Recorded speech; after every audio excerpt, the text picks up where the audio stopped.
नमस्कार विद्यार्थी मित्रांनो. इयत्ता 12वीच्या बोर्ड परीक्षेसाठी असणारी जी काही इम्पॉर्टंट क्वेश्चन सिरीज आहे, त्यामधील फिजिक्स या विषयामधला अत्यंत सोपा, सर्वांना आउट ऑफ मार्क देणारा असा चॅप्टर आज मी घेऊन आलेलो आहे. आणि त्या चॅप्टरचं नाव आहे मॅग्नेटिक मटेरियल्स. मॅग्नेटिक मटेरियल्स हा जो चॅप्टर आहे, बोर्ड एक्झामिनेशनला त्या ठिकाणी 4 to 5 मार्क्स हे त्याचे वेटेज आहे. परंतु या चॅप्टरमध्ये अत्यंत सिंपल असे पॉईंट्स आहेत. म्हणजे तुम्ही एका जागेवरती बसून त्या ठिकाणी 3-4 तास जरी प्रिपरेशन केलं तरीसुद्धा या चॅप्टरमधून तुम्हाला आउट ऑफ मार्क्स मिळू शकतात. कळलं सर्वांना क्लिअर? तर चला आपण सुरू करूया. या ठिकाणी इम्पॉर्टंट पॉईंट्स तुम्ही सर्वांनी टेक्स्टबुक काढायचं आहे. टेक्स्टबुकमध्ये हेच पॉईंट सर्वांनी मार्क करून घ्यायचे आहेत. त्यामधला अगदी पहिला महत्त्वाचा पॉईंट आहे तो म्हणजे torque acting on the magnetic dipole in a uniform magnetic field. आता या डेरिव्हेशनमधल्या जे काही स्पेशल केसेस आहेत त्या केसेस तुम्हाला त्या ठिकाणी तयार करायचे आहे, हे लक्षात घ्या. ओके. त्यानंतर आहे time period of angular oscillations of a bar magnet. हा देखील पॉईंट तुम्हाला महत्त्वाचा आहे. हा पॉईंट ऑसिलेशनमध्ये त्या ठिकाणी झालेलाच आहे. त्यानंतर मुलांनो, या चॅप्टरमधील मोस्ट इम्पॉर्टंट पॉईंट जर म्हटलं, that is nothing but magnetic movement of electron revolving around the nucleus. Okay. आपल्याला माहीत आहे मॅग्नेटिक डायपोल मुवमेंटचं डेरिव्हेशन आहे, छोटंसं डेरिव्हेशन आहे. EVR/2 is equal to m0, M orbital असं म्हणतो आपण त्याला. तर सर्वांनी प्रिपरेशन त्याचं चांगलं करायचं आहे. म्हणजे ह्या पहिल्या 3 पैकी जर मी म्हटलं तर हा point very very very very IMP आहे, सर्वांनी लक्षात घ्या. यानंतर मुलांनो, त्या ठिकाणी या चॅप्टरमधील महत्त्वाचा पॉईंट जर म्हटलं तर डेफिनेशन्स आहेत. कोणत्या कोणत्या डेफिनेशन्स आहेत बघा बरं. एक आहे बोहर्स मॅग्नेटॉन.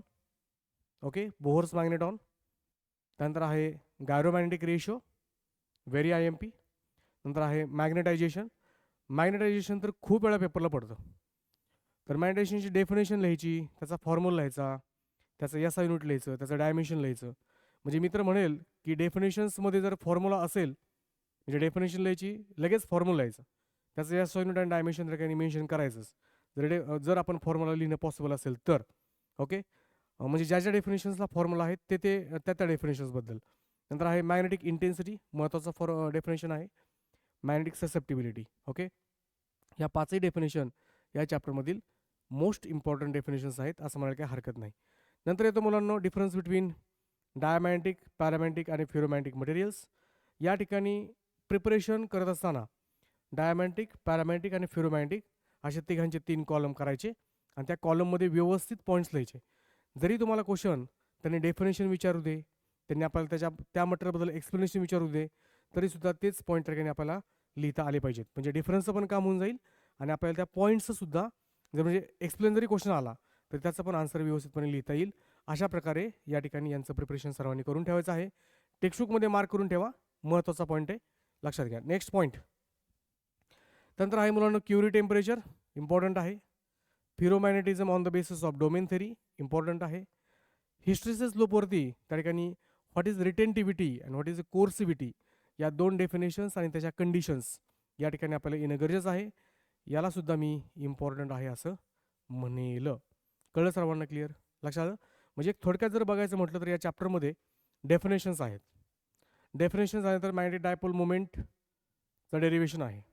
ते झाल्यावरती डायमॅग्नेटिक, फेरोमॅग्नेटिक आणि पॅरामॅग्नेटिक मटेरियलचं डिफरन्स सर्वांनी व्यवस्थित करायचं आहे.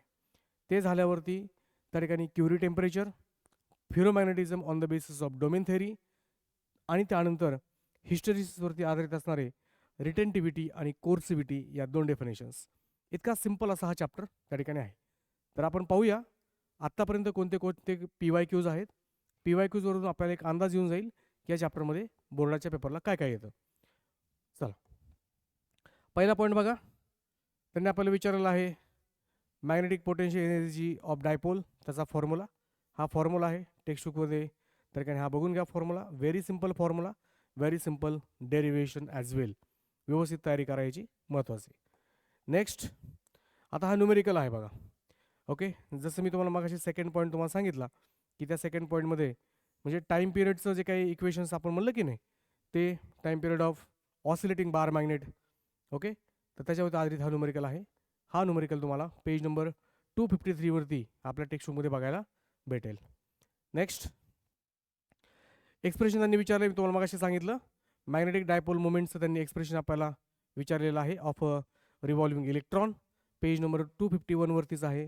फेब्रुवारी 20 देखील हा क्वेश्चन देखील आलेला आहे. व्हॉट इज गायरोमॅटिक रेशो मगाशीच बोललेलं आहे. रिक्वायर्ड एक्सप्रेशन लिहायचं आहे, तेही तुम्हाला त्या ठिकाणी लिहायचं आहे. तेही त्या ठिकाणी तुम्हाला पेज नंबर 254 वरती दिलेलं आहे. ओके, म्हणजे जेवढे काही इम्पॉर्टंट पॉईंट्स मी तुमच्यासोबत शेअर केलेले आहेत ते इम्पॉर्टंट पॉईंट्स आपण टेक्स्टबुकमध्ये जर मार्क करून घेतले, तेवढंच प्रिपरेशन या चॅप्टरला ठेवलं तरी देखील तुम्हाला बोर्ड एक्झामिनेशनमध्ये छान स्कोर येईल. त्याचप्रमाणे CET असेल, JEE असेल, नीट असेल, या परीक्षांचे जे काही फंडामेंटल्स आहेत त्या चॅप्टरचे ते पण क्लिअर होतील. मग एकदा का हा चॅप्टर चांगला प्रिपेअर झाला की त्याच्यानंतर म्हणजे तुम्हाला CETचे असू दे किंवा JEEचे असू दे PYQs सॉल्व्ह करायचे आहेत, जेणेकरून तुम्हाला CETला पण आणि JEEला पण चांगला स्कोर त्या ठिकाणी येऊन जाईल. लक्षात ठेवा, राईट. म्हणजे फंडामेंटल्स तुमचे जर क्लिअर असतील तर मग JEE असेल, CET असेल, नीट असेल, या परीक्षांमध्ये चांगला स्कोर तुम्हाला ऑब्टेन करता येईल, हे नक्की. नेक्स्ट पॉईंट आहे मॅथमॅटिकल फॉर्म्युला ऑफ बोहर्स मॅग्नेटॉन. मगाशीच बोललो हा महत्त्वाचा पॉईंट आहे म्हणून, ठीक आहे. टेक्स्टबुकमध्ये मार्क करून घ्या, इम्पॉर्टंट आहे. नेक्स्ट पॉईंट आहे तुमचं न्यूमेरिकल आहे बघा. तर न्यूमेरिकल तुम्हाला मॅग्नेटिक डायपोल मुवमेंटवरती आहे. टेक्स्टबुकमध्ये हाही न्यूमेरिकल मार्क करून घ्या. किंवा जर तुमच्याकडे आता PYQचं टेक्स्टबुक PYQचं बुक असेल, PYQच्या बुक्समधनं सुद्धा तुम्ही याचं प्रिपरेशन चांगल्यापैकी करू शकतात. म्हणजे एक आपल्याला अंदाज येऊन जातो. आता बघा, find angular movements okay of an electron, तर हा एक क्वेश्चन झालं, किंवा मॅग्नेटिक डायपोल मुवमेंट हा एक क्वेश्चन झालं. हे क्वेश्चन्स तुम्ही त्या ठिकाणी करू शकता. पेज नंबर 264 वरती सुद्धा याच क्वेश्चनसारखा सिमिलर क्वेश्चन आहे, हे सर्वांना लक्षात घ्या. नेक्स्ट, मॅग्नेटिक ससेप्टिबिलिटीची डेफिनेशन, मॅग्नेटायझेशनची डेफिनेशन, मॅग्नेटिक इंटेन्सिटीची डेफिनेशन PYQमध्ये आहे. परत मॅग्नेटायझेशनची डेफिनेशन आहे, मॅग्नेटिक ससेप्टिबिलिटी आहे. म्हणजे बऱ्याच वेळा पेपरला विचारलेलं आहे, म्हणजे महत्त्वाचा पॉईंट आहे. जसं की फॉर्म्युला लिहायचं आहे, डेफिनेशन लिहायची आहे, त्याचं डायमेन्शन लिहायचं आहे, याचं युनिट लिहायचं आहे, सर्वांना लक्षात ठेवा. Next, ferromagnetism. What happens to ferromagnetic substances when heated above the Curie temperature, म्हणजे क्युरी टेम्परेचर हा पॉईंट तुम्हाला सर्वांना प्रिपेअर करायचा आहे. ओके, डायमॅटिक मटेरियलच्या प्रॉपर्टी तुम्हाला मग अशी म्हटलं मी, डायमॅटिक मटेरियल असेल, पॅरामॅग्नेटिक आणि फेरोमॅग्नेटिक मटेरियलचं जे काही डिफरन्सेस आहेत अगदी व्यवस्थितपणे लिहून ठेवायचे.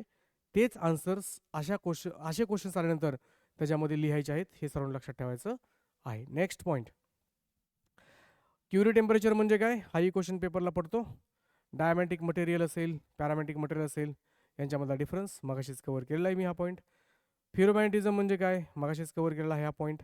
डोमेन थेरी विचारलेला आहे, लक्षात घ्या, वेगळं काही करायचं नाही. त्यानंतर आहे तुमचं डोमेन थेरी.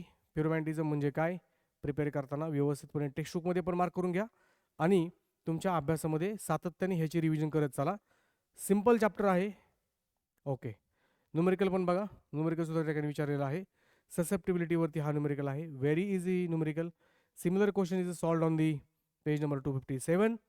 लक्षात सर्वांच्या क्लिअर. ओके, सर्वांनी प्रिपरेशन या क्वेश्चनचं देखील करा, हाही क्वेश्चन सॉल्व्ह करा आणि आपल्या टेक्स्टबुकमधला सॉल्व्ड एक्झाम्पल सुद्धा करा.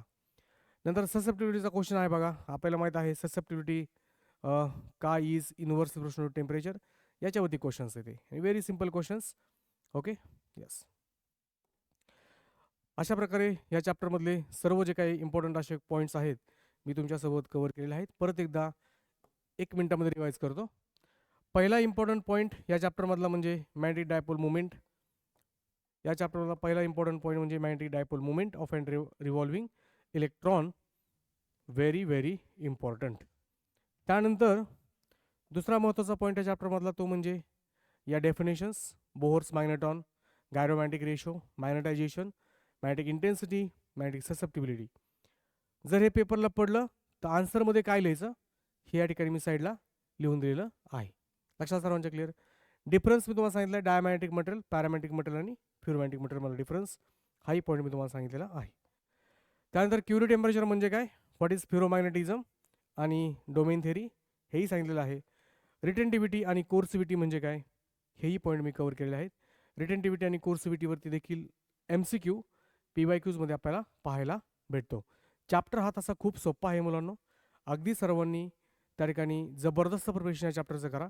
व्यवस्थितपणे तुम्ही डेफिनेशन्स केल्या, डेरिव्हेशन्स केले आणि न्यूमेरिकल जरी या चॅप्टरमधले केले तरी सगळा पार्ट अगदी सिम्पल आहे. तुम्हाला सर्वांना हा चॅप्टर सोपा जाणारच आहे. सर्वांनी प्रिपरेशन चांगलं करा आणि तुम्हाला बोर्ड परीक्षेसाठी हार्दिक शुभेच्छा. त्याचप्रमाणे अपकमिंग व्हिडिओजमध्ये सुद्धा मी तुम्हाला खूप सारे महत्त्वाचे असे पॉईंट्स कव्हर करणार आहे. खूप सारे महत्त्वाचे पॉईंट्स तुम्हाला टेक्स्टबुकमध्ये मार्क करून देणार आहे. सर्व व्हिडिओज अगदी त्या ठिकाणी प्रामुख्याने सर्व व्हिडिओज तुम्ही सर्वांनी बघा आणि याचा जास्तीत जास्त बेनिफिट घ्या. हे जे आपले क्लासेसचे important questions for the board examination जी काही सिरीज चालू आहे, हे क्वेश्चन्स तुम्ही तुमच्या मित्रांना वगैरे पण शेअर करा, जेणेकरून त्यांना देखील आणि तुम्हाला देखील या इम्पॉर्टंट पॉईंटचा प्रचंड असा फायदा होईल. या ठिकाणी मी थांबतो. धन्यवाद.